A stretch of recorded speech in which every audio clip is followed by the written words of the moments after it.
మీ personal interviews మరియు వ్యాపార ప్రకటనల కొరకు ఈ నెంబర్ని సంప్రదించండి. నమస్తే, వెల్కమ్ టు మనం టీవీ. నేను మీ ప్రియాంకారావు. ఈ రోజు మనతో పాటు ప్రముఖ పొలిటికల్ అనలిస్ట్ అప్పసాని రాజేష్ గారు ఉన్నారు. వారితో మాట్లాడదాం. నమస్కారం సార్. నమస్తే అమ్మా. సార్, త్రిపులార్ గారు ఒక కేసు పెట్టారు. జగన్మోహన్ రెడ్డికి సంబంధించిన అక్రమాస్తుల కేసులో బెయిల్ రద్దు చేయండి, అలానే ఈ కేసుని వేరే దగ్గరికి బదిలీ చేయండి. ఈ కేసులో ఈరోజు సుప్రీంకోర్టు కొన్ని కీలక వ్యాఖ్యలు చేసింది. అసలు ఈడీ దగ్గర కానీ సిఐడి దగ్గర కానీ ఎన్ని కేసులు ఫైల్ అయ్యాయి జగన్మోహన్ రెడ్డికి సంబంధించి, అలానే ఏ కోర్టులో ఏ అప్లికేషన్లు ఉన్నాయి, ఎందుకు అలసత్వం వహించారు, ఇవన్నీ కూడా ఒక చార్ట్ రూపంలో 2 వారాల్లో ఇవ్వండి, అప్పుడు నేను డెసిషన్ తీసుకుంటాను. అసలు ఎలా చూడాలి? అసలు జగన్మోహన్ రెడ్డి బెయిల్ క్యాన్సిల్ అవుద్దా, అరెస్ట్ అవుతాడా? ఎలా చూడాలంటారు సుప్రీంకోర్టు వ్యాఖ్యల్ని? ఇప్పుడు వాస్తవంగా ఒక సామాన్యులకు సంబంధించిన కేసు ఏదైనా కోర్టు విచారణకు వస్తే ఆ కోర్టు విచారణ సందర్భంగా అతనికి హక్కుగా దక్కాల్సిన బెయిల్ దక్కితే ఆ బెయిల్కి కూడా ఒక సర్టైన్ పీరియడ్ ఉంటుంది. అంటే ఒక జీవితకాలం బెయిల్ మీద ఎవరు ఉండరు. ఆ కేసు విచారణ పూర్తవ్వాలి, శిక్షో నిర్దోషో తేలిపోవాలి. అంతేగాని ఇండెఫినెట్ గా బెయిల్ మీదే అతని అన్ని కార్యక్రమాలు కొనసాగింపబడటం అనేది first time in the history Jaganmohan Reddy గారి విషయంలోనే చూస్తా ఉన్నాం. 2013 సెప్టెంబర్ 23 రోజు ఆయనకి బెయిల్ రావడం జరిగింది.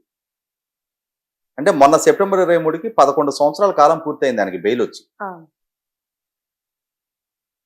అట్లాంటిది ఇవాళ ఇన్ని సంవత్సరాలుగా ఆయన మీద నమోదు అయిన 11 సిబిఐ కేసులు, అలాగే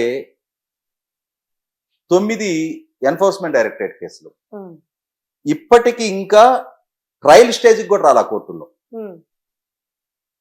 అంటే ఆయనకి బెయిల్ ఇచ్చారు, విచారణకు సహకరించాలి అని చెప్పని కండిషన్ పెట్టారు, సాక్షుల్ని ప్రభావితం చేయడానికి వీల్లేదు అని చెప్పని కండిషన్ పెట్టారు. కండిషన్ బెయిల్ మీద ఉన్నారు ఆయన. ఆయన ఏదైనా విదేశీ పర్యటన చేయాలన్నా కూడా కోర్టు అనుమతి తీసుకొని అప్పుడు విదేశీ పర్యటనకు వెళ్లాల్సిన పరిస్థితి. అయినా సరే ఆ కేసుల విచారణ మాత్రం కొలికి రావట్లా. ఎందుకు అనంటే దానికి సాంకేతిక పరమైన కారణాలు. జగన్మోహన్ రెడ్డి గారి 11 సిబిఐ కేసుల్లో ఆయనతో పాటుగా కో అక్యూజ్డ్ గా చాలా మంది ఉన్నారు. ఒక్కొక్క ఛార్జ్ షీట్ లో ఒక్కొక్క సెట్ ఆఫ్ పీపుల్ ఉన్నారు.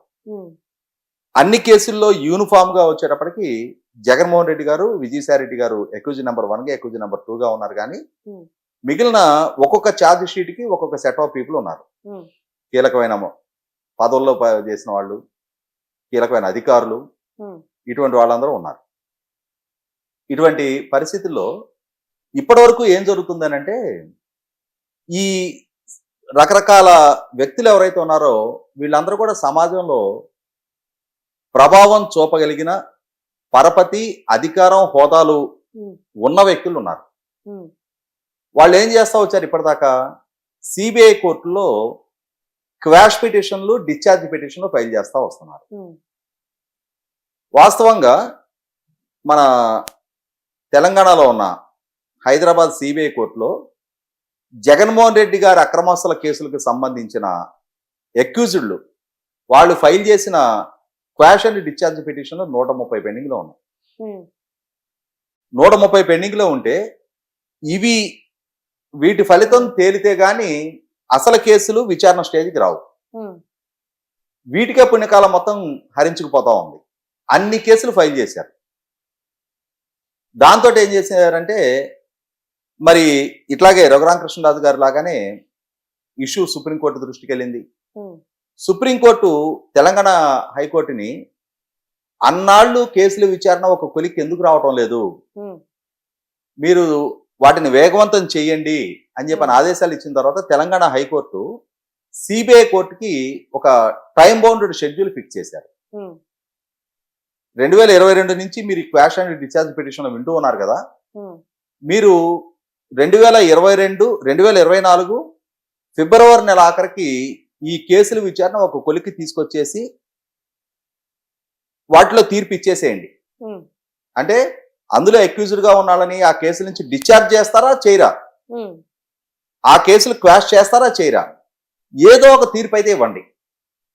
కేసు మెరిట్స్ ప్రాతిపదికగా ఒక నిర్ణయానికి రండి అని చెప్పని 2024 ఫిబ్రవరి ఆఖరికి ఒక టైం బౌండెడ్ షెడ్యూల్ ఫిక్స్ చేశారు. ఫిక్స్ చేస్తే ఆ సిబిఐ కోర్టులో 2 సంవత్సరాల నుంచి 2022 నుంచి ఆ కేసులు వింటూ ఉన్నది జడ్జి రమేష్ గారు. ఆయన ఏమన్నారంటే, ఇన్ని కేసులకు సంబంధించి నేను విచారణ ఒక లాజికల్ కంక్లూషన్ తీసుకురావాల్సి ఉంది, ఇన్ని కేసులకు సంబంధించి జడ్జిమెంట్లు డిక్టేట్ చేసి ఇవన్నీ తయారు చేయాలి కాబట్టి నాకు ఇంకొక 2 నెలలు అదనంగా టైం కావాలి అన్న. సరే అట్లయితే 2024 ఏప్రిల్ 30 తారీఖులోగా వీటి గురించి ఒక నిర్ణయం తీసుకోమని చెప్పడం జరిగింది. అంటే 2024 మొన్న గడిచిన ఏప్రిల్ 30 తారీఖుకి ఈ 130 కేసులకు సంబంధించి ఒక స్పష్టమైన నిర్ణయం ఆయన నుంచి రావాల్సి ఉంది. వాస్తవంగా ఏప్రిల్ 30 తారీఖు రోజు ఆయన జడ్జిమెంట్ ప్రొనౌన్స్ చేయాలి. అంటే మన న్యాయ వ్యవస్థలో అంత కీలకమైన కేసులకు సంబంధించి గౌరవ హైకోర్టు ఒక టైం ఫ్రేమ్ ఫిక్స్ చేసి ఆ టైం ఫ్రేమ్ ప్రకారం ఆయన జడ్జిమెంట్ ప్రొనౌన్స్ చేయాల్సి ఉండగా అన్ని కేసులు ఆయన 2022 నుంచి వింటూ ఉండగా ఆయన ట్రాన్స్ఫర్ చేశారు. ట్రాన్స్ఫర్ చేస్తే సరే ట్రాన్స్ఫర్ అయితే అయింది, జడ్జిమెంట్ ఇచ్చి వెళ్ళండి అని చెప్పని అడిగితే నాకు అనారోగ్య కారణంగా నేను జడ్జిమెంట్ డిక్టేట్ చేయడం సాధ్యం కాలేదు అని చెప్పని ఆయన ట్రాన్స్ఫర్ అయ్యి వెళ్ళిపోయారు. ఇప్పుడు పరిస్థితి ఏంటి, రెడ్డొచ్చి మొదలాడే అని చెప్పని మళ్ళీ కొత్తగా వచ్చిన జడ్జి గారు ఈయన 2 సంవత్సరాల పాటు విన్న కేసులు మళ్ళీ ఆయన మొదటి నుంచి మళ్ళీ వినటం మొదలు పెట్టాలి, మళ్ళీ ఆయన ఎదురుగా వాద ప్రతివాదన జరగాలి. అంటే ఈ విధమైన ఏదో ఒక కారణాలతోటి జడ్జి గారు యథాలాపంగా ట్రాన్స్ఫర్ అయ్యారా, లేదు ఉద్దేశపూర్వకంగా ట్రాన్స్ఫర్ చేయబడ్డారా, ఈ జడ్జిమెంట్లు ఇవ్వాల్సి వస్తుందని చెప్పని అనేది మరి ఈశ్వరుడికి తెలియకుండా చేయమని కొట్టదంటారు కదా. మరి అలాగే ఎవరి ఆదేశాలతోటి జరిగిందనేది పై వాళ్ళకే తెలియాలి. ఇటువంటి పరిస్థితుల్లో జగన్మోహన్ రెడ్డి గారి కేసుల విచారణ మాత్రం ఇప్పటికీ ఒక లాజికల్ కంక్లూషన్కి వచ్చే పరిస్థితి కనిపెట్టింది. ఇటువంటి స్థితిలో రఘురామకృష్ణరాజు గారు మరొకసారి గౌరవ సుప్రీంకోర్టు తలుపు తట్టడం అయింది. జగన్మోహన్ రెడ్డి గారు బెయిల్ కండిషన్స్ వైలేట్ చేస్తున్నారు, ఆయన సాక్షులను ప్రభావితం చేస్తున్నారు అని చెప్పని గతంలోనే సిబిఐ కోర్టులోనే జగన్మోహన్ రెడ్డి గారు బెయిల్ రద్దు చేయమని ఆయన కేసు ఫైల్ చేశారు. ఫైల్ చేస్తే ఆ రోజు సిబిఐ కోర్టు మొట్టమొదట సిబిఐ ద్వారా రఘురామకృష్ణరాజు గారు లోకల్ స్టాండీని ప్రశ్నించారు, ఈయనకేం అర్హత ఉంది, ఈయన ఎందుకు ఫైల్ చేస్తున్నారు అని చెప్పని. తర్వాత కేసు ఎలవ్ అయిన తర్వాత ఈయన స్పష్టమైన సాక్ష్యాధారాలు సబ్మిట్ చేస్తున్నారు. జగన్మోహన్ రెడ్డి గారు రాష్ట్ర ముఖ్యమంత్రిగా పదవి బాధ్యతలు చేపట్టి తనతో పాటు కేసులో కోఎక్యూజ్డ్గా ఉన్న ధర్మాన ప్రసాదరావు గారు, మోపిదేవి వెంకటరమణ గారు, విజయసాయిరెడ్డి గారు, శ్రీలక్ష్మి ఐఏఎస్ అధికారిని, వీళ్ళందరికీ కూడా కీలకమైన స్థానాలు కట్టబెడతా ఉన్నారు, మంచి మంచి హోదాల్లో వాళ్ళని కూర్చోబెడతా ఉన్నారు. అంటే తనకితో పాటు కేసుల్లో కోఎక్యూజ్డ్గా ఉన్నారు కాబట్టి ఇవాళ తనకు దక్కిన పదవి ద్వారా వాళ్ళందరికీ ప్రయోజనాలు కల్పిస్తా ఉన్నారు.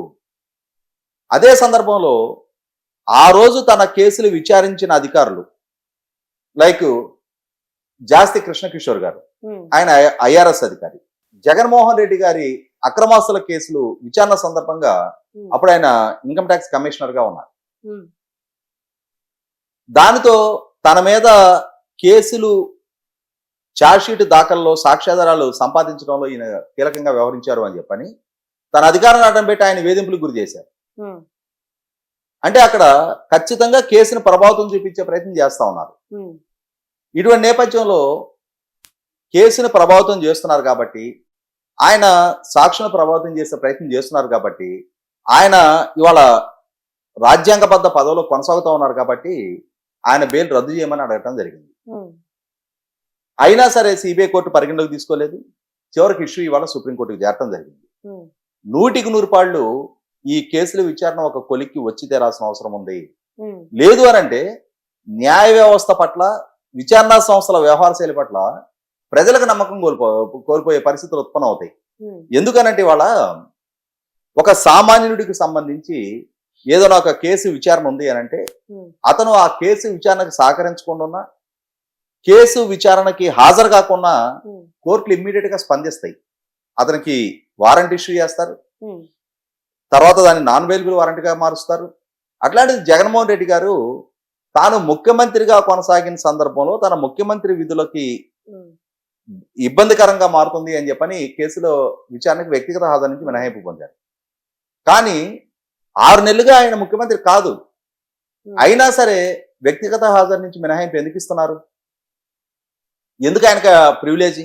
ఉమ్, 43,000 కోట్ల రూపాయల ప్రజాధనం దుర్వినియోగం జరిగింది అని చెప్పని సిబిఐ ఉమ్, ఛార్జ్ షీట్ల ద్వారా కోర్టుకు సబ్మిట్ చేస్తున్న కేసుల్లో ఉమ్, మనీ లాండరింగ్ జరిగింది అని చెప్పని ఎన్ఫోర్స్మెంట్ డైరెక్టరేట్ కేసు నమోదు చేస్తున్న కేసుల్లో తన తండ్రి అధికారాన్ని అడ్డుపెట్టుకొని ఉమ్, తన తండ్రి ద్వారా కొన్ని కార్పొరేట్ సంస్థలకు ప్రయోజనం చేకూర్చడం ద్వారా తన సంస్థల్లోకి పెట్టుబడులు రప్పించుకున్నారు అని చెప్పని సిబిఐ నిర్ధారణ చేస్తూ ఛార్జ్ షీట్లు దాఖలు చేసిన కేసుల్లో 12 సంవత్సరాల పైగా కేసులు విచారణ కొలికి రాలేదు అని అంటే ఉమ్, ఆయన 16 నెలలు జైల్లో ఉన్నారు. జైలు నుంచి విడుదలయ్యి బెయిల్ మీద ఇప్పటికీ 11 సంవత్సరాల 2 నెలల 10 రోజులు పైగా కాలం గడిచిపోతాం. ఉమ్, మరి ఇంతటి వెసులుబాటు సామాన్యులకి దక్కుద్దా? కాబట్టి వాళ్ళ చట్టం ముందు అందరూ సమానమే, ఉమ్, న్యాయం రాజ్యాంగం అందరికీ సమాన హక్కులే కల్పిస్తుంది అనేది ఉమ్, నిర్ధారణ కావాలి అన్నా సరే ఉమ్, జగన్మోహన్ రెడ్డి గారు లాంటి రాజకీయంగా ఆర్థికంగా సామాజికంగా బలవంతుల కేసులు విచారణ ఒక లాజికల్ కంక్లూషన్కి తీసుకొచ్చి ఆయన దోష నిర్దోష న్యాయస్థానం నిర్ధారణ చేస్తుంది. ఉమ్, కానీ కేసుల విచారణకే ఆయన సహకరించకుండా ఉమ్, సహకరించకున్న దశాబ్దాల తరబడి కోర్టులు ఆయన పట్ల ఉదాసీనత ప్రదర్శిస్తుంటే 100% ఆక్షేపణీయం. ఇక్కడ గమనించుకుంటే మనం ఈ సిబిఐ ఎన్ఫోర్స్మెంట్ డైరెక్టరేట్ కేసులే కాకుండా జగన్మోహన్ రెడ్డి గారికి సంబంధించిన ఇంకా 2-3 కేసులు ఉన్నాయి. ఉమ్, తన మీద హత్యాయత్నం జరిగింది విశాఖపట్నం ఎయిర్పోర్ట్ లో అని చెప్పని ఆయన డిమాండ్ మేరకు ఎన్ఐఏ ద్వారా ఒక కేసు నమోదైంది. ఎన్ఐఏ కోర్టులో విచారణలో ఉంది. ఉమ్, ఆ కేసులో ఆల్మోస్ట్ 5.5-6 సంవత్సరాలుగా బాధితుడిగా తనకు వాంగ్మూలం నమోదు చేయడానికి కూడా ఆయన విచారణకి హాజరు కావట్లేదు. ఉమ్, జలపల్లి శ్రీనివాస్ అని చెప్పని ఆ కేసులో అక్యూజ్డ్ 5 సంవత్సరాలుగా జైల్లో మగ్గి చివరికి జగన్మోహన్ రెడ్డి గారి సహాయ నిరాకరణతోటి విసిగి వేసారు న్యాయస్థానం అతనికి బెయిల్ ఇచ్చింది. ఉమ్, తర్వాత ప్రజాప్రతినిధుల కోర్టులో ఈయన మీద ఒక పరువు నష్టం కేసు దాఖలైంది. ఆ కేసు విచారణకి సమన్లు కూడా తీసుకోవటం ఆయన. నాకు గుర్తున్నంత వరకు చంద్రబాబు నాయుడు గారు ముఖ్యమంత్రిగా ఉన్న రోజుల్లో నంద్యాల ఉప ఎన్నికల సందర్భంగా ఈయన ఆ రోజు ముఖ్యమంత్రిగా ఉన్న చంద్రబాబు నాయుడు గారిని నడిబజార్లో కాల్చాలి అని చెప్పని ఒక బహిరంగ సభలో వ్యాఖ్యానించారు. దాని మీద కూడా కేసు నమోదైంది. మరి ఆ కేసు విచారణ ఏ స్టేజ్ లో ఉందో తెలియదు. ఉమ్, అలాగే ఈ మధ్యకాలంలో ఈయన ముఖ్యమంత్రిగా ఉన్న రోజుల్లో రఘురామకృష్ణరాజు గారిని కస్టోడియల్ టార్చర్ కి గురి చేసిన కేసులో ఈయన అక్యూజ్ నెంబర్ 3గా ఉన్నారు. అటెంప్ట్ మర్డర్ కేసు నమోదై ఉంది. ఉమ్, మరి ఇన్ని కేసులు నమోదై ఉండి విచారణకి సహకరించకుండా ఉంటున్నా కూడా ఉమ్, ఆయన అదే బెయిల్ కండిషను అదే బెయిల్ సౌలభ్యాన్ని చాలా సావకాశంగా అనుభవిస్తూ ఉమ్, కాలయాపన చేస్తున్నప్పుడు ఖచ్చితంగా న్యాయస్థానాలు కలగజేసుకొని తీరాలి. ఉమ్, అటువంటి వాళ్ళని చట్టం ముందు సమానమే అని చెప్పి నిర్ధారణ చేయించాల్సిన బాధ్యత న్యాయస్థానాలది. ఉమ్, కాబట్టి వాళ్ళ సర్వోన్నత న్యాయస్థానం ముందు కేసు విచారణ జరుగుతూ ఉన్న సందర్భంగా ఇప్పటికైనా సరే సిబిఐ కోర్టులు, తెలంగాణ హైకోర్టు, సర్వోన్నత న్యాయస్థానం అందరూ కలగలిసైనా సరే జగన్మోహన్ రెడ్డి గారి కేసుల విచారణ ఒక లాజికల్ కంక్లూజన్కి తీసుకొచ్చి తీరాలి. Um, okay right. Thank you so much sir.